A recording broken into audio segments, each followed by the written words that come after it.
किसी भी देश के बारे में अगर बात करें बेटा, तो आप ये हमेशा मान के चलना कि हमें कंट्रीज के बीच में जब हम कंपेयर करते हैं तो बेसिकली हम ये देखते हैं कि उनकी पर कैपिटल इनकम क्या है। ठीक है, so today we are going to discuss about the per capital income. और कई बार क्या होता है कि हम एवरेज इनकम की भी बात करते हैं। We have a data here, एक पूरा एक पेज बना हुआ है, कंपैरिजन ऑफ टू कंट्रीज। और हम इसे अगर पढ़े तो आपको समझ में आएगा कि for example let us consider two countries A and B. This is country A and this is country B. And for the sake of simplicity, we have assumed that they have only 5 citizens each. Based on the data given in table 1.2, calculate the average income of both countries. To make you understand, to make student understand, what NCERT has done, that they assume that there are only 5 citizens in country A and 5 citizens in country B to do the calculation easily. अब आप देख रहे हो country ए का एक बंदा है, उसकी जो पैसा है उसके 9500 है, सेकंड वाले के पास 10500 है, थर्ड वाले के पास 9800, फोर्थ 10000, फिफ्थ 10200।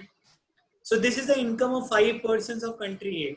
उसी कंपैरिजन में आप कंट्री बी में अगर आ जाओ तो कंट्री बी में पहले 4 बंदों के पास 500 रुपीज है, लेकिन 5वें बंदे के पास 48,000 रुपीज है।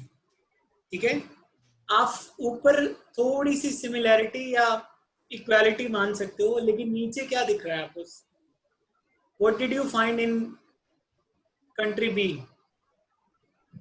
कंट्री बी का एवरेज इनकम कंट्री ए से कम। हाँ, और कंट्री बी में average maximum people are poor and only 1% is rich. तो अगर हम इसको आगे पढ़ते चले तो आप यहाँ देखोगे, will you be equally happy to live in both these countries? Are both equally developed? Perhaps some of us may like to live in country B, but be assured of being its 5th citizen. But if a lottery has decided our citizenship, then perhaps most of us will prefer to live in country A. कह रहे हैं कि हम country ए में रहना इसलिए पसंद करेंगे क्योंकि कंट्री ए में ऑलमोस्ट सभी की इनकम आसपास है। हाँ, हम कंट्री बी में भी रहना पसंद कर सकते हैं अगर हमारी इनकम 5th पर्सन के बराबर हो, क्योंकि वो सबसे ज्यादा है। लेकिन अगर लॉटरी सिस्टम होगा तो भाई हम कंट्री बी में नहीं रहेंगे। We wanted to live in country A. Lottery में तो कुछ भी आ सकता है। So even though both the countries have identical average income, अगर सबको कैलकुलेट कर देना तो सबकी एवरेज इनकम दोनों कंट्रीज की बराबर है, लेकिन नंबर ऑफ पर्सन में इनकम अलग है। So in this country people are neither very rich nor extremely poor. Country A की बात कर रहा था। कंट्री बी की बात करें तो on the other hand most citizen in country B are poor and 1% is extremely rich. आप समझ लो ये इंडिया की कंडीशन है, ये सारे नॉर्मल लोग हैं हम जैसे लोग, और ये अंबानी है, मुकेश अंबानी की इनकम, उस तरीके का कंपैरिजन है। ठीक है, समझाने के लिए आपको बताया। Country with rich, no rich and no poor, country with rich and poor. Just see, there are 4 chairs and 5 persons are trying to sit. ठीक है, पहले वाले फिगर में देख रहे हो ना आप? When you see the second figure, there are almost 6 chairs. 4 chair पे तो एक ही बंदा लेटा हुआ है मुकेश अंबानी की तरफ, और इधर 2 चेयर्स पे बड़े मुश्किल से 4 लोग एडजस्ट हो पाए, वी द कॉमन पीपल। देखा आपने ना? तो ये आपको समझाने की कोशिश किया कि ऐसे आपसे बोला कि give 3 examples where an average income used for comparing situation. What do you think average income is important criteria for development? आपको क्यों लगता है कि एवरेज इनकम एक बहुत इंपॉर्टेंट क्राइटेरिया है डेवलपमेंट के लिए? क्योंकि एवरेज इनकम से हमें ये पता चल जाता है कि उस कंट्री में रहने वाले जितने भी लोग हैं वो कितना लमसम कमा लेते हैं। तो ऐसे एक का दुक्का आपके लिए एक्टिविटी वर्क दे रखा है, मैं आपको क्लियरली इसको और यहाँ से समझाऊंगा इनकम एंड अदर क्राइटेरिया के ऊपर से। Before going to this I would like to share one more thing. ये आप कहीं नोट करना तुरंत अपनी कॉपी में ताकि आपको दिक्कत ना हो। You see I have written that India GDP per capita, what is the per capital income of India in March 2020? लिख लेना, 2143.946 यूएस डॉलर। ये इंडिया की पर कैपिटल इनकम थी मार्च 2020 में। ठीक है, नीचे वाला मत लिखो, ये हमारी कंट्री का ही लास्ट ईयर का है, ठीक है। This is the second one is the per capita income of USA. Write down 65,112. Your eyebrows are going upwards. Just see the difference.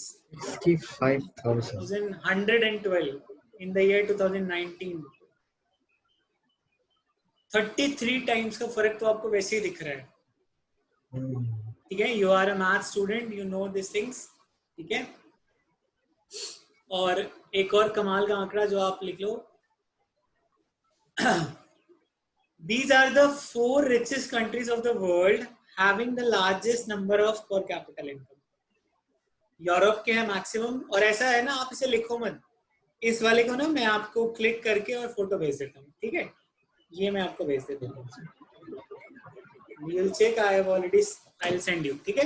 तो मैं आपको समझाने के लिए कह रहा था कि लग्जमबर्ग में 1,19,719 $, नॉर्वे 86,362, स्विट्जरलैंड 83,000, आयरलैंड 81,477। हम कहीं भी स्टैंड नहीं करते अगर आप इंडिया से कंपेयर कर लो तो, ठीक है। तो ये कितनी बड़ी बात है, मैं आपको इसे व्हाट्सएप कर दूंगा। So income and other criteria, अब यहाँ से आपको बताया जा रहा है। अब ये हमारी, अभी मैंने आपको जो डेटा बताया या जिसमें हम डिस्कस कर रहे थे वो कंट्रीज के बारे में कर रहे थे, लेकिन अब हम हिंदुस्तानी हैं, वी बीइंग एन इंडियन, सबसे बेटर तो हमारे पास ये है जब हम अपने स्टेट्स की इनकम के बारे में देख लें, ठीक है। Although the data is of 2003 and 2 and 3 but it is very relevant data, ठीक है। आपने उस दिन भी बताया था कि महाराष्ट्र और गुजरात हमारे यहाँ सबसे प्रॉस्परस स्टेट्स में काउंट होते हैं, तो वैसे ही कुछ समझना आप। चलो, income and other criteria. When we look at the individual aspiration and goals, we found that people not only think of better income but also have goals such as security, respect for others, equal freedom, equal treatment, freedom, etc. in mind. वही बात जो दिन आपको समझाई कि जब इंसान किसी कंट्री में रहता है तो बहुत सारी चीजों को लेके चलता है, उसे सिर्फ बेहतर इनकम से मतलब नहीं है। आपको बहुत अच्छा पैसा मिल रहा है, लेकिन आप जिस सोसाइटी में रहते हो वहाँ पे स्मगलर्स, गुंडे और डकैत रहते हैं, तो आप वहाँ नहीं सरवाइव कर पाओगे ना। तो उसने कहा कि और भी गोल्स होते हैं इनकम के अलावा, जिसमें सिक्योरिटी है, रिस्पेक्ट फॉर अदर है, इक्वल ट्रीटमेंट है, और सबसे इंपॉर्टेंट है कॉस्ट ऑफ फ्रीडम, जो कि हमें सबसे बेसिक नेसेसिटी है एक तरीके से। Similarly, when we think of a nation or a region, we may beside average income think of other equally important attributes. तो जब हम इनकम की बात करते हैं तो हम चीजों को और समझते हैं। अब अपने राइट साइड में देख लेना, टेबल 1.3 क्या कहता है। पर capital income of selected states, आपके पास है Punjab, Kerala and Bihar. Punjab north India में पड़ता है, केरला बिल्कुल सदर्न इंडिया में, बिहार को अगर आप देख लो तो साउथ ईस्ट या ईस्टर्न में एक तरीके से पड़ता है। पंजाब की इनकम आपके पास 26,000 ये रुपीस में बताया जा रहा है, केरला 22,800 और Bihar 5,700। Wow, if you compare Punjab with Bihar और केरला विद बिहार, आप देख रहे हो 4 गुने का फर्क तो केरला में है बिहार से, और लगभग 5 गुने का फर्क पंजाब में है, ठीक है ना, ऑन एन एवरेज अगर आप समझो। So what did we get? We get that yes, Punjab is a far more prosperous state than Bihar. ठीक है, केरला से तो थोड़ा सा ही कम है, फिर भी 3,000 रुपए ज्यादा है, बट बिहार से तो बहुत ज्यादा है। What it देखो वही नीचे एक्सप्लेन कर रहा है कि what could be these attributes to. Let us examine this through an example. Table 1.3 gives the per capita income of Punjab, Kerala and Bihar. Actually, these figures are per capital, per net state domestic product at current price. Let us ignore what the complicated term exactly mean. कह रहा है कि हम बाकी चीजों को आप ignore कर दो, बस ये पैसा देखो जो मेन आपको समझना है। So roughly we can take the per capital income of the state. We find that Punjab has the highest per capital income and Bihar is at the bottom. वही जो आपने अभी देखा, पंजाब के पास हाईएस्ट है और बिहार में सबसे बॉटम में है। This means that on an average a person in Punjab earn 26,000 rupees in a year, where on an average a person in Bihar would earn 5,500 rupees. अगर आप पंजाब में रहते हो या उस समय पंजाब में थे 2002-2003 में, तो एक एवरेज बंदे की तनख्वाह 26,000 रुपये थी, या जो इनकम थी उसकी तनख्वाह भी क्या कह लो, जो पैसा वो कमा पाता था वो 26,000 था। वहीं अगर वो बिहार का कोई बंदा था तो उसकी इनकम 5,500 थी। यहाँ तक clear? Okay. So if the per capita income were to be used as a measure of development, Punjab will be considered most developed and Bihar least developed. ये देखो दो चीजें आ गई ना, कि अगर हम इनकम को ही क्राइटेरिया समझ लें तो हमें ये मानना पड़ेगा कि पंजाब मोस्ट डेवलप्ड स्टेट है और बिहार लीस्ट डेवलप्ड है। ये तो आपको अपने टेबल से क्लियर हो गया। Now let us look at certain data pertaining to these states given in table 1.4. अब ये देखो, अब कह रहा है कि टेबल 1.4 में आ जाइए। टेबल 1.4 में बहुत जबरदस्त तरीके से कुछ चीजें आपको समझाने की कोशिश की है। वही तीनों स्टेट्स है, आप देखना, Punjab, Kerala, Bihar. Infant mortality rate 1000 पे बच्चों पे कितने बच्चों की डेथ हो जा रही है, ठीक है, ये वो डेटा है। लिटरेसी रेट, पढ़ाई लिखाई कितना है, ठीक है, आपको शुरू से पता है Kerala is the only state in the country जहाँ पे 95, 99, 98% लिटरेसी रेट है। ये तो 2001 का डेटा है, मैं आपको करंट बता दूं। इधर है नेट अटेंडेंस रेशो, 95, 96 का डेटा है, जिसमें बताएगा कि 1 से 5वीं क्लास के बीच में कितने बच्चे स्कूल में पहुंचते थे, ठीक है। पंजाब का देख लो, पंजाब में 49 यानी कि 1000 पे 49 बच्चे नहीं बच पाते। वहीं केरला में ओनली 11, यानी कि केरला में कंडीशन बेहतर है, मेडिकल कंडीशंस अच्छी हैं। बिहार में 60, बिहार में सबसे हालत खराब है, यानी कि 1000 बच्चों पे 60 बच्चे जो हैं वो उनकी डेथ हो सकती है। आप नीचे देखो, ये लिखा हुआ है, the IMR infant mortality rate indicates the number of children that die before the age of 1 year as a proportion of 1000 live children born in that particular year. किसी एक साल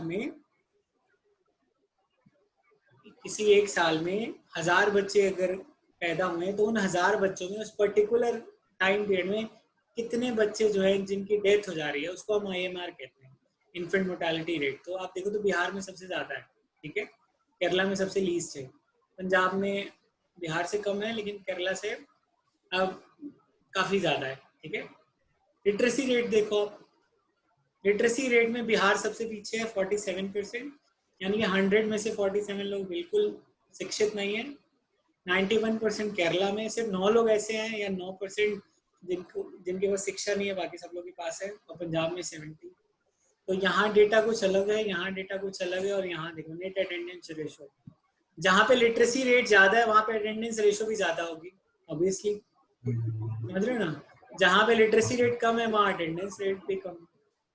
तो एक आपने ऊपर टेबल समझा जो इनकम से रिलेट था, एक ये नीचे टेबल समझ लिया जिसमें इनकम के अलावा आप देखो तो मेडिकल कंडीशन है, एजुकेशन है, और हाँ गवर्नमेंट के बारे में बताया कि किस तरह से चीजें होती हैं, ठीक है। ये दोनों टेबल समझ में आया, ठीक है। तो एक बार बस, सॉरी, ये हाँ यहाँ से पढ़ना, फटाफट पढ़ ले जाओ अपने मन में। When we look at the individual, अपने मन में रीड करो।